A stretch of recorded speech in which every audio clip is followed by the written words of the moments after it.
Hi നമസ്കാരം. ഞാൻ എൻ്റെ ലാപ്ടോപ്പിൻ്റെ വെബ് ക്യാമറയിലാണ് ഇപ്പോൾ ഈ വീഡിയോ ഷൂട്ട് ചെയ്യുന്നത്. നമ്മൾ ക്ലാസ് എടുക്കുന്ന സമയത്തും അല്ലാത്ത സമയത്തൊക്കെ നമ്മൾ വിചാരിക്കാറുണ്ട് ക്യാമറ കുറച്ചും കൂടി ക്ലിയർ ഉണ്ടായിരുന്നെങ്കിൽ നന്നായിരുന്നു എന്ന് വിചാരിക്കാറുണ്ട് അല്ലേ.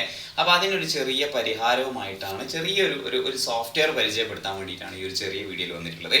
അപ്പോൾ ഇതെൻ്റെ നോർമൽ വെബ് ക്യാമറയാണ്. ഇനി ഞാൻ എൻ്റെ മൊബൈൽ ഫോണിൻ്റെ ക്യാമറ, നമ്മളെ മൊബൈൽ ഫോണിൻ്റെ ക്യാമറ ഇതെന്തായാലും വെബ് ക്യാമറയെക്കാളും കൂടുതൽ ക്ലാരിറ്റി ഉണ്ടാവുമല്ലോ. അപ്പോൾ മൊബൈൽ ഫോൺ ക്യാമറ എങ്ങനെ ലാപ്ടോപ്പിൻ്റെ ക്യാമറയായിട്ട് വെബ് ക്യാമറയായിട്ട് യൂസ് ചെയ്യാം എന്നുള്ളതിനുള്ള ഒരു സോഫ്റ്റ്വെയർ ആണ് പരിചയപ്പെടുത്തുന്നത്. ഇറിയം എന്നുള്ളതാണ് സോഫ്റ്റ്വെയറിൻ്റെ പേര്.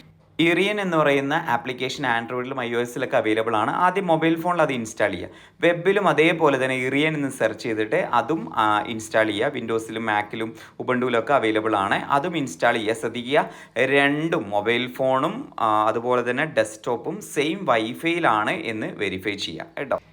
ഇൻസ്റ്റാൾ ചെയ്താൽ ഓൺ ദ സ്പോട്ടിൽ തന്നെ വെബിൻ്റെ ക്യാമറ നിങ്ങളുടെ ഫോണിൻ്റെ ക്യാമറയായിട്ട് നിങ്ങൾക്ക് ഉപയോഗിക്കാൻ വേണ്ടി സാധിക്കും. ഇനി ഞാൻ എൻ്റെ ആദ്യത്തെ ഗൂഗിൾ മീറ്റിൻ്റെ ക്യാമറ ജസ്റ്റ് ഈ പറയുന്ന ഇറിയൻ ക്യാമറയിലേക്ക് സ്വിച്ച് ചെയ്തിട്ടുള്ള വീഡിയോ ഞാൻ കാണിച്ചു തരാം.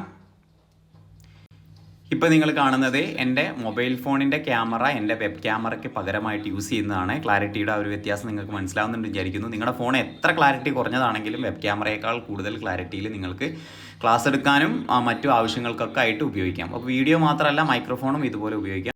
ഓൺലൈനിൽ ഒരു ടീച്ചറായിട്ട് സമ്പാദിക്കാൻ നോക്കുന്ന ആളാണ് നിങ്ങളെങ്കിൽ, ഓൺലൈൻ ടീച്ചിങ് ഒരു കരിയറായിട്ട് സെലക്ട് ചെയ്യാൻ ആഗ്രഹിക്കുന്ന ആളാണെങ്കിൽ നിങ്ങൾക്ക് ഈ പേജ് ഫോളോ ചെയ്ത് വെക്കാം. തീർച്ചയായിട്ടും ഇത്തരത്തിൽ യൂസ്ഫുൾ ആയിട്ടുള്ള ഒരുപാട് വീഡിയോസ് ഇനിയും അടുത്ത ദിവസങ്ങളായിട്ട് വരുന്നുണ്ട്.